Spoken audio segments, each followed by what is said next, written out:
All right, welcome back to another episode of the Summit Podcast, where we explore stories of grit, growth, and the climb to becoming your best self. Today, I'm joined by a close friend and someone I truly admire, Bryan Edwards. Bryan is the president of Hughes Edwards, high-end custom home building company rooted in timeless design and old world craftsmanship. There's such an introduction here, I had to read a bunch of it. He's a CPA by training and a builder by passion, and a leader who knows how to turn vision into reality.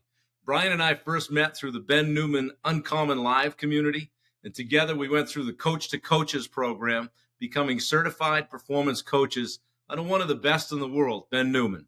What makes Bryan truly unique is how he shows up, from finishing 75 hard to sending out daily motivational videos that I love called Juice Boost, to raising two incredible daughters and leading a company that's earned deep respect across Middle Tennessee. Bryan embodies the values of discipline, intention, and impact. Bryan, welcome to the summit. I'm proud to have you on.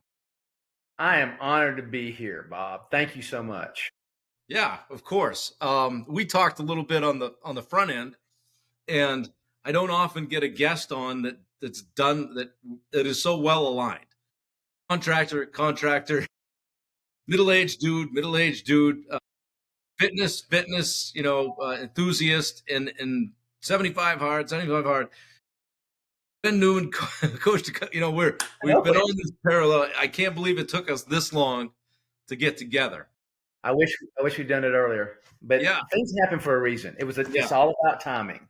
yeah. So, No, yeah. exactly. Well, yeah, I gave you an introduction there. Take a second and just let everybody know just a little bit more about yourself and what led you to be where you're at. You know, Bob, the biggest thing is I grew up, I'm a middle child. I did not have to go outside my home for role models.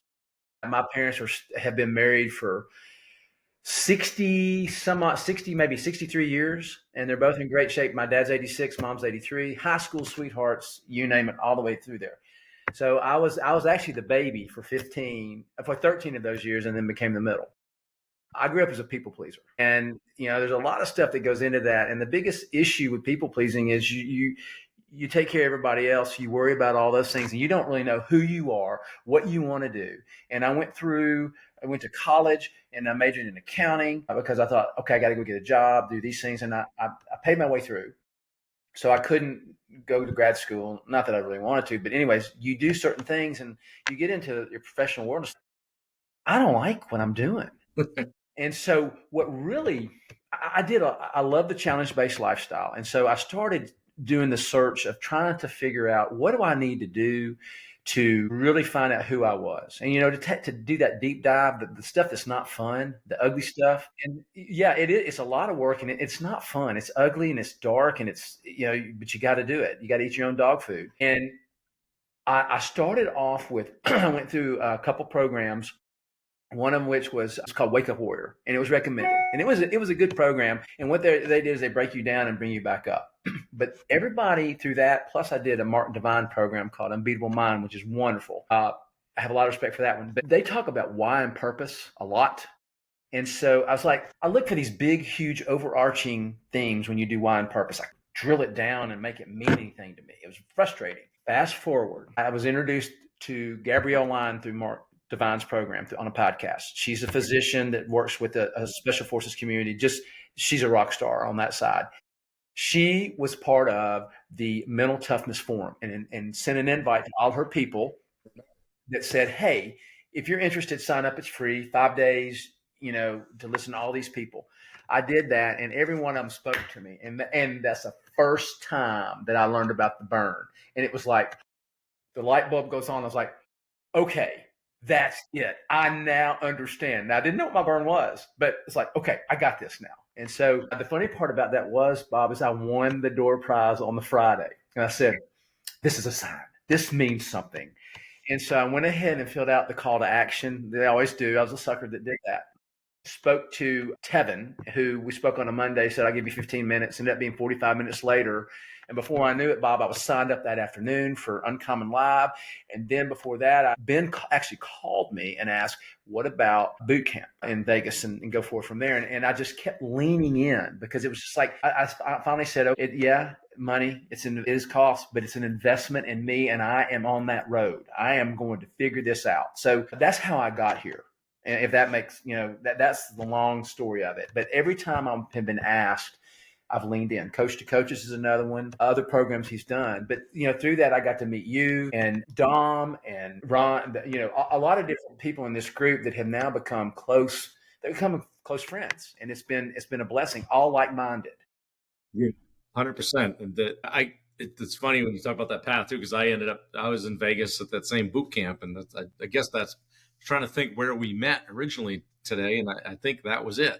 I did not get to go to that boot camp because my father-in-law unfortunately passed away the day we were supposed to go. You and I personally met in St. Louis. The Lou. Yeah, that's great. Exactly right. Yeah. And that's where we met. Yeah, absolutely. But it was like we'd known each other forever because we'd been on all these calls. Right. Yeah, absolutely. That's the cool part about it. Yeah, isn't that something where you have these relationships, right? And you haven't ever shaken the hand. Mm-mm. It's been virtual and actually quite strong relationships. Very much so, where you're getting vulnerable and you try to build up each other. But it's you can. There's that synergy and you feel that bond. It's just there because we all are coming from the same spirit, we all have that like-mindedness.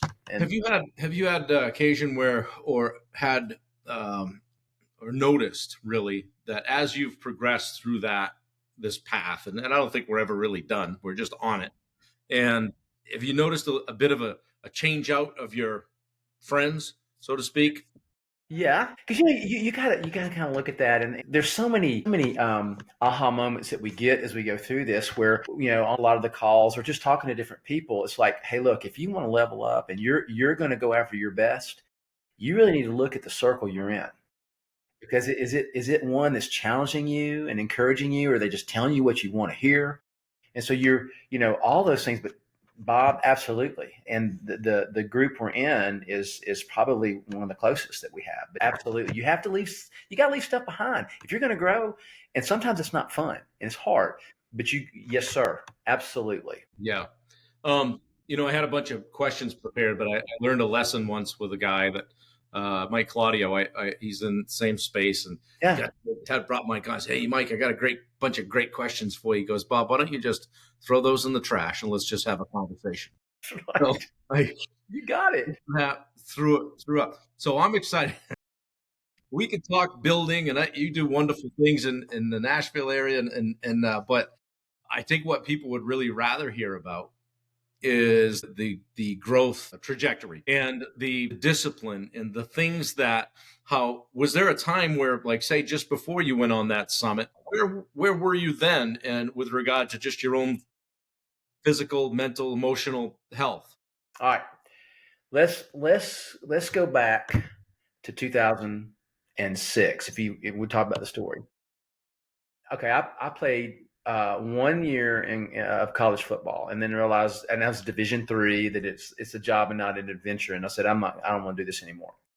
So fast forward, we start work. You get into the work life, and married at 25, then 2 kids by, say, around 30 and 33 when they were born. And I quit doing anything, Bob.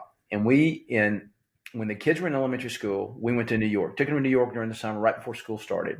I saw pictures when we got back from that trip, and I said, that is the Stay Puft Marshmallow Man. That's the Michelin Man, and I am so embarrassed. I was like 50 pounds too overweight, and it showed. I mean, I felt it physically when we went to New York. I walked from Times Square up to the Museum of Natural History, and I had to stop. It's like, something's wrong. So we got back, and in order to make it work, because the girls were old enough, Sharon traveled a lot, that the only time it would work is I had to be at the gym at 5 a.m. So I set up a deal where I set up with a trainer Monday through Friday, 5 a.m. I had to be at that gym to work out. and it was painful. And I was late for that first month and a half because I was not a morning person, and I missed. And you show up, and I'll be laying in the ground half dead to start with, but finally it starts to work, and then it becomes a lifestyle. So I really started that, I think, in '06 from the physical side. Run 5 half marathons, have done some mini triathlons, stuff like that. So that started then. So from the fitness side, I've always had that. Now, nutrition is a different story. You always used to think that, and I don't know if you feel this way or have tried, because I know you're an elite athlete and have done the triathlons, the big ones, but we try to outwork our diet. We try to kid ourselves. I can outwork this thing. And then as I taught, once we become the old guard and get a little bit older, it does not work. It does not work. And so I had that. So before I did the summit, I was kind of broken, just kind of there. The work was tough. It was just, there was a lot going on, and I just didn't feel good about where I was and what I was like, I just am not happy with this, and I don't quite know what I need to do. So yeah, I hate to use the term motivation because it's fleeting, but I didn't have that passion, to do stuff and to get up and to go and do what I needed to do. So that fire was rekindled once I started with Ben. I don't know if that answers your question or not, but yes, I mean, that's really made a difference. Yeah, it does. It lights a fire under your butt, Mm-hmm. so to speak. Mm-hmm. Well, let's continue with that because the motivation came back, and Well, it did. the guy I'm looking at is a different guy that I met in St. Louis. And so, talk to me about 75 hard.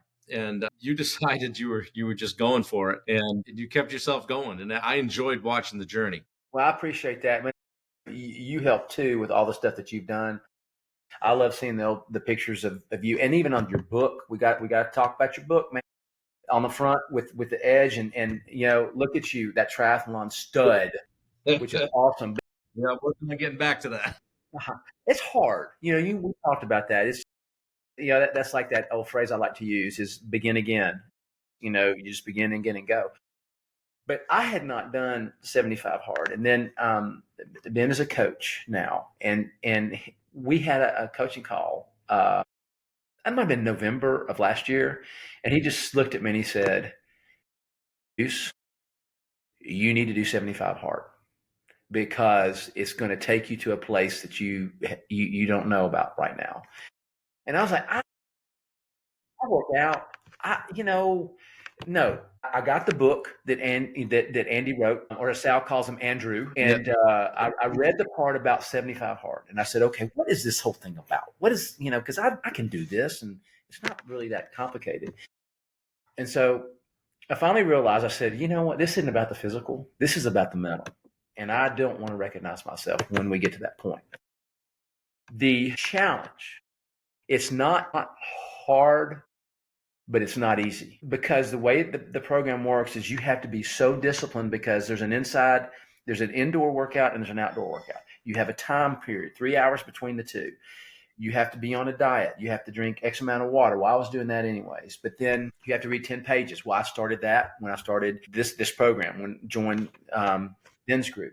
And I think I've read like 20 books now, and I used to never read. And so I now it's part of it. So the tough part was that planning your meals, being prepared, those things. And what I did, the guys that I work out with, I am not a bodybuilder, Bob, but they follow that program. So he gave me this diet. I had no idea that I was going to lose the kind of weight I did. I said, I think I weighed 200 pounds when we started. I said, okay, I'll get down to 185. That's cool. That's good. And it kept coming off. And I got to the point when we finished, I was 168. Nice. Now, I felt like I was out of a concentration camp because, it's like, that's too skinny. But he goes, you got to burn off this fat. So to answer your question, it's the mental piece. It's you build so much confidence going through it. And you've done it too, haven't you? Yes. Okay. So, I mean, years back. Yep. So I'm going to do this, and then you tell me about from your standpoint. But it's more the mental side of being so committed. You make that commitment, and if you mess up in any regard, you got to start over again. And I said, no way am I going to do that. You get to a certain point, even if it's 20 days out. I said, I'm not going back. And I don't live in your conditions. I've seen the snow piles and everything else, but being in the South in Nashville, when it's 0 degrees out, it's bad. And we had rain, we had, snow, all that stuff. And we what do? You got to go outside and you got to make it happen. But I did not. That was the goal, was not to recognize myself when we got done. And I did it with other people too. Judy Selby, who is in our elite group, we did it together, and we would send videos and things of that nature. Yeah. How about you? Well, yeah, I did it in similar experience. And there were times when I was like, man, I'm probably just going to have to restart. Nope. We're going to wake up with a book on my face, and you look and it's 11:30.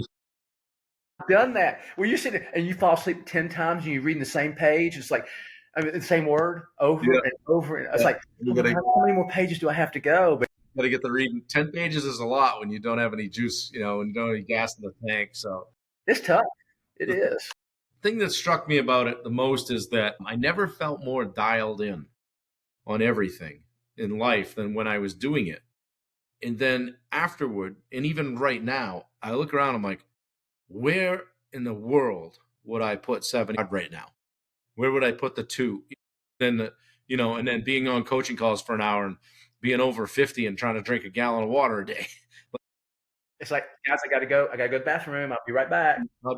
But never too far from a bathroom. No. That's the one that the water was what I struggled with the most.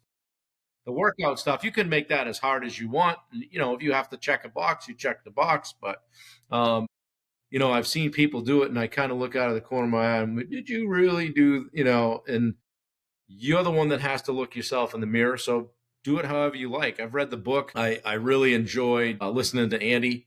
And, you mentioned Sal. I really enjoyed him last year when I was at the summit. I suspect it was even better this year. And as I understand it, Andy came out. He did.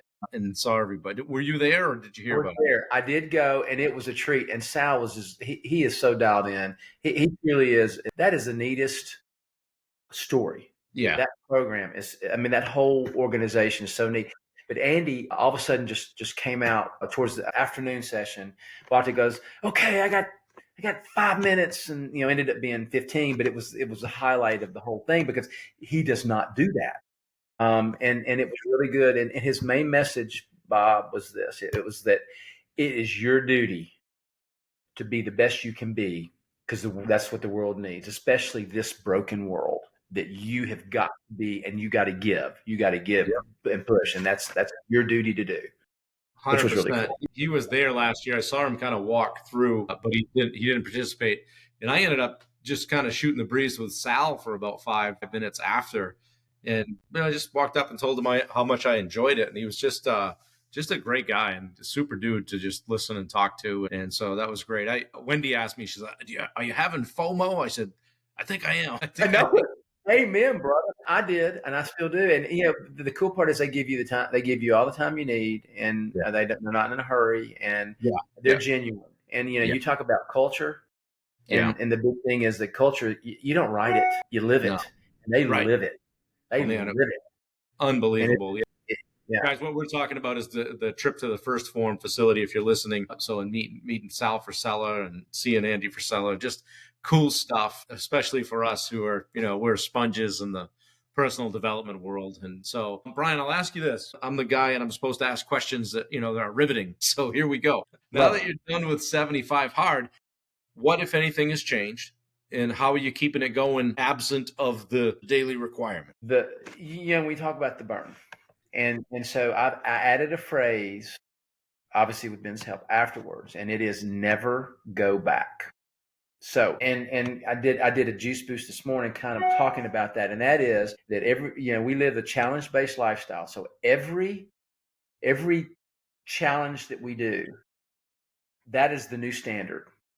And then we elevate from there, but we do not go back. We continue to push forward and to be better at who we are. So that was kind of that saying. So we ended on the 15th of March, and I did not stop until I left to go to St. Louis. I did the 2-a-days, the meal, whatnot. Now, when we were in St. Louis, it's hard, the diet and all the other things I didn't do that. But this week has been just one workout. But what I do, I still do cardio. I have a Peloton bike and a treadmill. I still do that, and I go to the gym and I do resistance training. So I'm not going to go back. And so now, because we've lost some of the body fat, I'm going deeper, and we are changing the nutrition and the workouts to dial in more. And That's because I said, I'm going, I am not stopping. Let's see where we can take this. And, but it's, you can't, 2 a days, I'm with you. Where do you fit it in? And then there are sometimes when you're sitting and, you're doing something, it's like, I can't get up. I can't move. It's like, man, my legs are concrete. And that's when, I need to text you and say, Bob, I'm not feeling it. Help, give me some mojo, brother. Help me. But the 75 hard deal, and I know it has multiple levels too. sure. Yeah. But we'll see what happens there. So the big thing I was trying to do there is, and that's mental too, because I've never, the body fat piece is the hard one for us. It's just hard. And so I said, let's see what we can do to maintain this as much as we can. And I'm not vain. I mean, I don't care if I ever walk around with my shirt off. That doesn't matter to me. But it's just taking pride in who we are and what we do. And because you're an example, brother, I'm an example. And especially at our age, I think that's just so cool to see other dads. And it's like, look, we can do this. Let's make this impact. Yeah. You don't have to be that couch potato. Come on, guys, let's go. Yeah.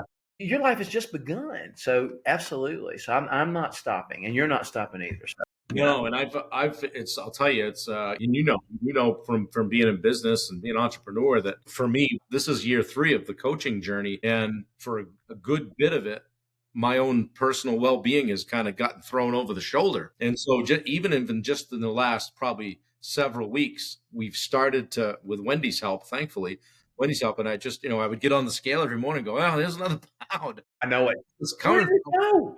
I know. I do that. I'm with you, brother. going, and I'm like, I don't know how we turn this train around, but I said to her one day, I said, have you seen my jean? And she said, my what? You what? My jean. The only pair of pants I have left that fit. I can't even call them jeans, right? Hey, amen. Like, That's so so funny. I'm like, I had to laugh about it. I'm like, okay, time to turn around. So I've really had to get extreme with the diet, dial in the sleep, diagnosed with sleep apnea. So I got all kinds of excuses. Okay. But there's a reason those things hang there where they do. They keep my attention. It's not a flex. It's a, hey, that was bought and paid for. There was a lot of blood, sweat, and tears there. Let's not wash that away by becoming what you said, like the couch potato or just letting it get away from me. And frankly, when we're coaching and when we're leading, if we're not fit, you feel like a fraud. And you got to walk the walk. Absolutely. Yeah. So that's weighed heavily on me because here I am. I feel like the nutty professor or whatever, and I'm going, oh my word. Amen.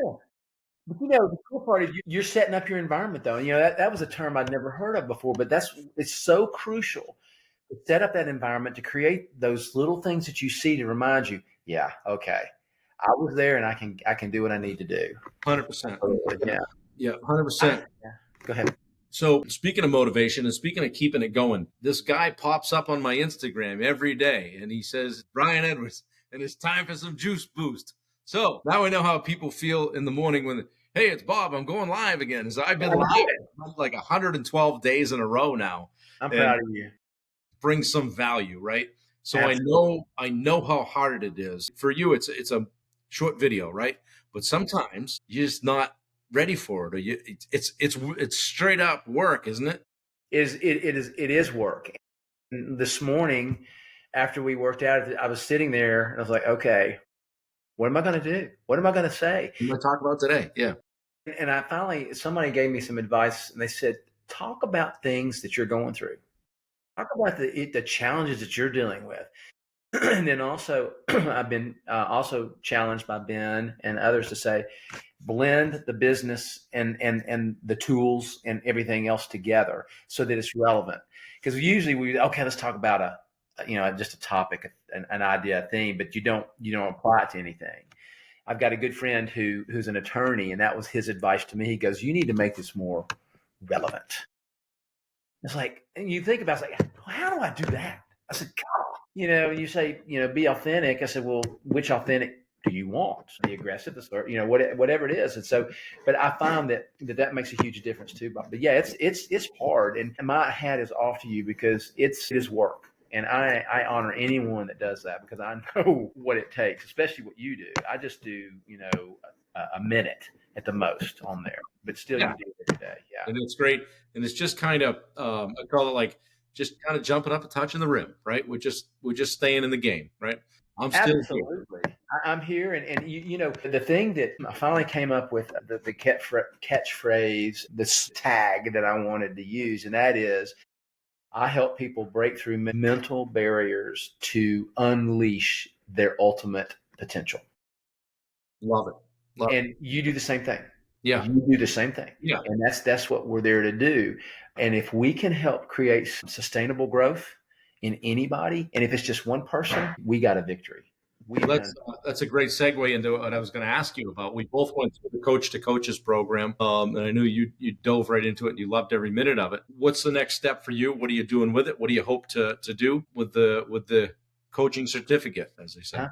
The and like what Ben talks about a lot of times is you kind of work your way into it, because the first I thought maybe we just shut down this building business altogether and try to do that, but I don't have a clientele. I don't have any of that stuff. So and we have done really well with the building business, and I have family in it, and through all of what you and I do, I realized we don't need to shut this down. We have got a platform that we can use, and I can also coach off of that, whether it be, hey, you and I could go and do what you have done, is get involved with other contractors and other people to coach them up and talk to them, much like what Tom Reber does and others, which you have done, and you have done your summit, and it was very successful. So I think that blending those two together and to see where that goes. I am working right now with Jen Gottlieb. I just graduated from her speakers program and trying to develop my chops there. That's not an easy one. That's a hard one, but to be able to stand on a stage, and I'm not there yet. I got a long way to go, but I leaned into it. And so what I'm trying to do is to lean into all the things. And I don't kid myself to think I've got the credibility. I have to earn it. I got to build it. And so I'm going to do it the right way. And you talked about you got to 75 hard is one way we did that. Your Ironman stuff. We are doing the work so that we can say, I've been there, done that. So when I tell you something, I'm not just saying it. We've done it. We've been in the dark. We grabbed the fire and we brought it back. So, I'm a dad of daughters. There's so many things. You better believe it. Middle child. Yeah. Yeah.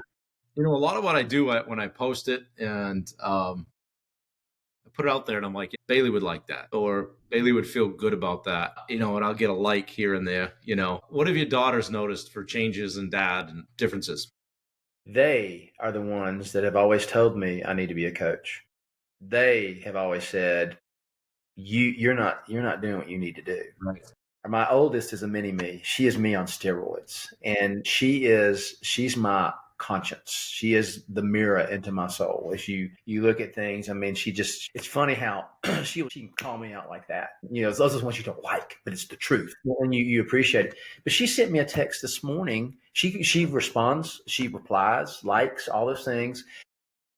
And she told me today that when I told you that I tried to blend the business in with the other, and she sent me a note. She said, "Dad, I'm proud of you.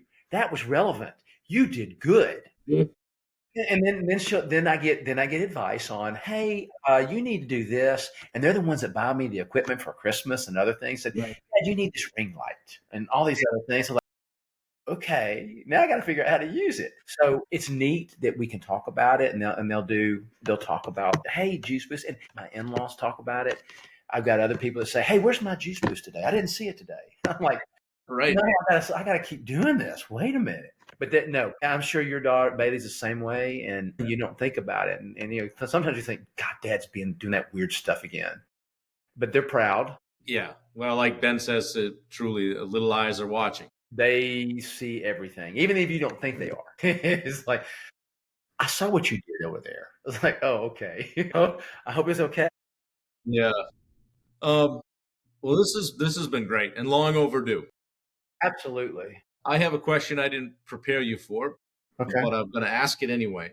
And I try to. There's a couple of questions I finished with. The first one, and through the help of Ben, I've developed the concept I kind of coach by is Absolutely. your edge and finding your edge, and a little bit different than the burn, Mhm. but I guess similar spirit. But I describe it as where you go when the proverbial shit hits the fan, and what you bring to the table that others don't. To me, that is your edge. Where you go when the chips are down, and how you operate when things aren't going your way. So I'll ask you simply, what do you feel like? What is your edge? My God gifted talent is encouragement. When I grew up, I used to think it was a terrible thing, and I didn't want it. I wanted to suppress it because that's not cool. That's not the talent, the gift I want to have.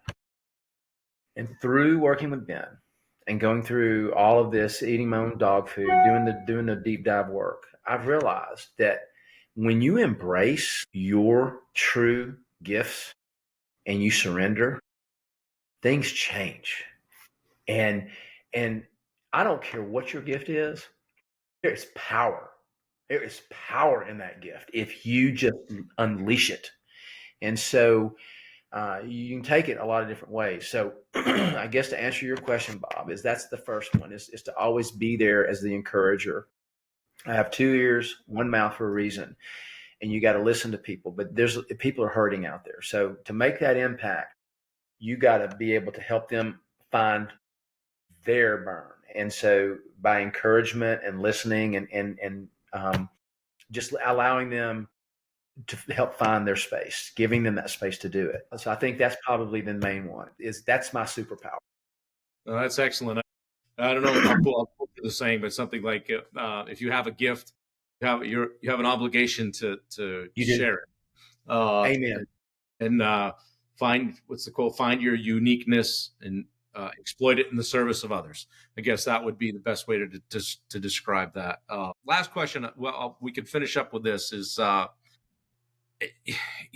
do plenty of talking. I'm always, Yeah, you're good at it. thanks, but I like to shut up at the end and just ask people simply, what would you like people to know? The floor is yours. This has been a great conversation, but as we wrap things up, I would just ask you, what would you like people to know? The first thing I want to say is that, you're never out of the fight.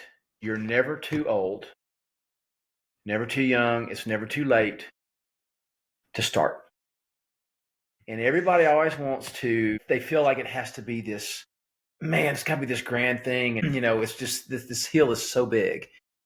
It just starts with a step. That's it. It starts with one step and then it begins to snowball. But you just got to move. You just got to move. And so I would say I want people just to lean in to what it is they have been dreaming about and wanting to do and take just one step and move towards that. Because it's just not too late. And we always allow fear to stop us. Because it's like, well, people are going to laugh at me. People are going to think I'm stupid. Whatever it is, who cares? It doesn't matter because it's you versus you. Like your day 500 could be my day one. Well, my day one's going to look a whole lot different than your day 500, whatever it is you're doing. And, most of the time when we start something, it doesn't go well. It's hard. And then you get you start getting the extra muscle memory down or whatever it is, and it becomes easy. But it's going to be hard. And also, another thing is we want challenge. You've got to be uncomfortable. If you ever want to grow, if you ever want to reach your potential, you got to have pain in there. There's got to be pain because the gift is on the other side. There's also the gift is in that journey to find yourself. And so if you're not a little bit uncomfortable every day doing stuff, then you're not, as you talked about, you're not pushing. You're not where you need to be. So those are some little pearls. Excellent. Bryan, thank you. When I first started this podcast, I guess it's going on, might even be in our fourth year. It was called Ordinary People Doing Extraordinary Things. And every once in a while, I just like to kind of reach back and tap that when I get to talk with somebody like you, because that's who you are and it's who we all are. So using that gift and exploiting it in the service of others and never going back and living a challenge-based lifestyle. I love that. Guys, this has been the Summit Podcast. Bryan Edwards, a great friend of mine. Just we're gonna do this again because I got a whole bunch of stuff that we didn't have time to talk about today, and Absolutely. I'd like to keep these a reasonable length. But yeah, if you'd be kind enough to come on again, I'd love to have you back. We'll talk about Absolutely. all things personal development, business development, maybe some building. Who knows? Absolutely. Kids, life, all the stuff. So, You got it. all right, guys, it's been Bryan Edwards, Summit Podcast. Share it out, please. Give it to somebody that knows that needs to hear this, and we'll catch you on the next episode. Thanks a lot, guys. Take care.